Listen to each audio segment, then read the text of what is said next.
On a tous entendu dire que si vous pouvez réussir votre matin, vous pouvez gagner toute la journée. Une des façons de le faire est de créer des routines et rituels réguliers pour que vous n'ayez pas à penser à ce que vous devez faire. Et si vous pouvez mettre en place des routines et des habitudes, surtout tôt dans la journée, vous pouvez profiter de cette énergie et créer un élan positif plutôt que d'être réactif comme le font beaucoup de gens. La première chose qu'ils font, c'est qu'ils décrochent leur téléphone. Ils commencent à réagir et à nourrir leurs distractions, plutôt que de passer du temps à se concentrer sur soi-même, avec un amour propre à soi-même, tout en ayant une vision et une direction pour votre journée. Alors, allons-y maintenant. Voici comment se déroule ma journée idéale. Parfois, je ne peux pas tout faire, mais je pourrais en faire autant que je peux. La première chose que je fais, quand je me réveille, c'est de ressasser mes rêves. Quand vous rêvez, c'est que vous traitez, intercréez et travaillez sur des solutions avec votre subconscient, aux choses sur lesquelles vous vous concentrez pendant la journée. Mais la plupart des gens oublient leurs rêves. Après ça, je sors du lit et je fais le lit. Maintenant, c'est quelque chose qui est évident que la plupart d'entre vous font. Mais si vous ne le faites pas encore, prenez toujours 2 minutes et faites votre lit, car c'est une habitude de réussite. Si nous parlons d'élan positif, de cette énergie scientifique, de faire avancer les choses, de faire les choses, de les faire avec excellence, alors faire votre lit vaut 1 ou 2 minutes. Parce que, une fois encore, la manière dont tu fais quoi que ce soit, c'est de cette manière que tu fais tout. Et avoir bien fait quelque chose de si banal comme faire son lit est très puissant. Parce que ça vous apprend à bien faire les choses et excellemment comme ils le font dans l'armée. Et l'autre avantage quand on revient en fin de journée, c'est qu'on revient vers son propre succès. On revient à son lit déjà fait. Après ça, je vais dans la cuisine et prends un grand verre d'eau. Parce que nous utilisons beaucoup d'eau et la plupart d'entre nous sont très déshydratés la nuit.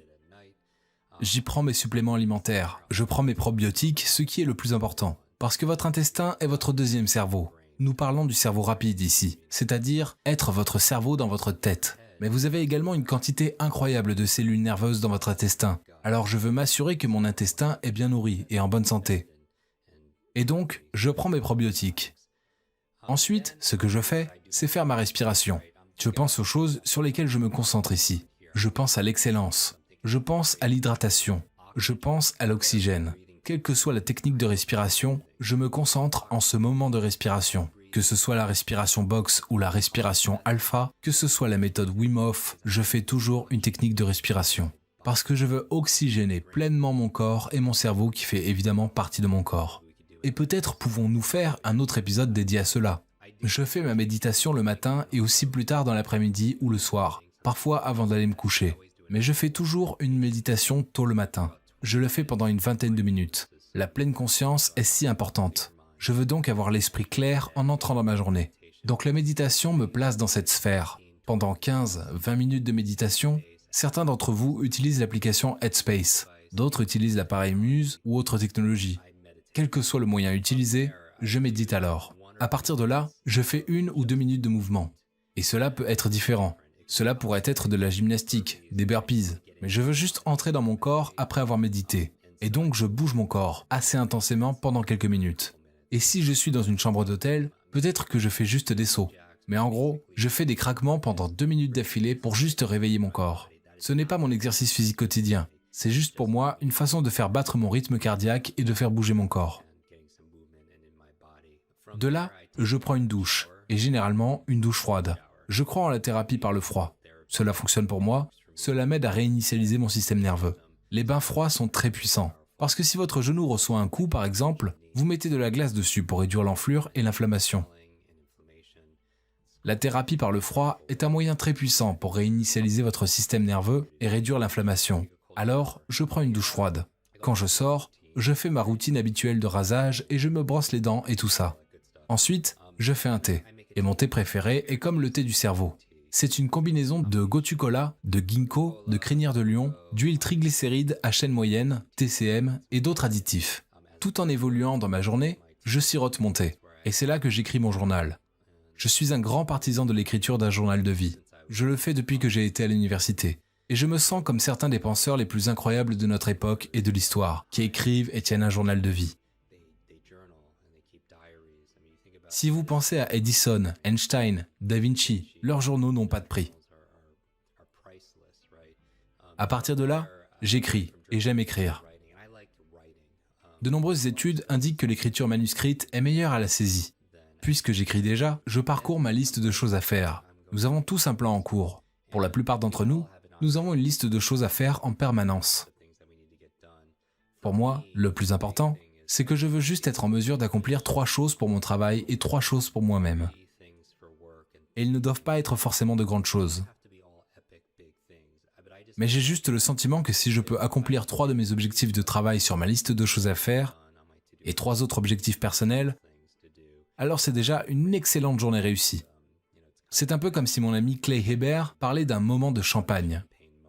C'est comme ton moment de champagne quand tu regardes en arrière à la fin de la journée, en disant « Oui, aujourd'hui a été une belle journée. Aujourd'hui je l'ai fait. Aujourd'hui j'ai gagné. Et en plus de ma liste de choses à faire, j'ai aussi une liste de choses à ressentir. » Parce que je réalise que nous sommes la résultante de nos sentiments et émotions. Et je ne veux pas arriver à un niveau de ma journée où je me retrouve d'une certaine manière par accident. Plutôt, je veux que tout se passe de façon programmée et préconçue. C'est la métaphore. Je parle toujours de la différence entre un thermomètre et un thermostat. Un thermomètre réagit à l'environnement. Et j'ai l'impression que si parfois j'agis comme un thermomètre, je vais juste réagir à tout ce qui se passe dans mon monde. À l'opposé, je pourrais bien juste avoir de bons états positifs en étant un thermostat où je fixe à l'avance un standard, un objectif. Vous savez, pour ma liste de choses à ressentir et certains sentiments que je veux tout au long de la journée, je peux concevoir cela de la façon suivante. Ressentir de l'amour, me sentir curieux, ressentir de la perplexité, de la connexion, de la gratitude.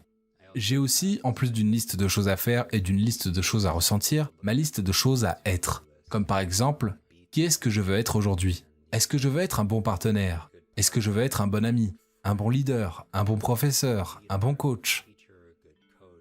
Je ressens ce que je veux être ce jour-là.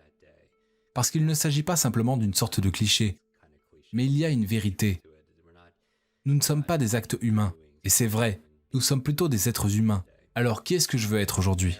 À partir de là, si j'ai le temps, je prendrai du temps pour les choses les plus importantes comme la lecture. Je lis pendant environ 20-30 minutes. Donc, après avoir fait ma lecture, je fais ensuite mon smoothie cérébral. Des baies du cerveau qui sont des myrtilles, de l'avocat, des légumes à feuilles, de l'eau et tout. Et quand j'en ai fini avec ce smoothie, je fais mon entraînement cérébral dans l'un de nos programmes d'apprentissage rapide en ligne sur quicklearning.com. Nous avons un cours de lecture rapide en ligne, un cours de mémoire, un cours de réflexion, un cours de réussite scolaire. C'est là que je fais mon entraînement cérébral. Et j'aime le faire le matin parce que je veux relancer mon cerveau. Mon esprit et, si vous voulez, aussi mon corps. Et c'est le but pour moi quand je me concentre le matin. Après avoir fait certains entraînements cérébraux, qui sont tous sur nos programmes en ligne, alors je commence vraiment ma journée.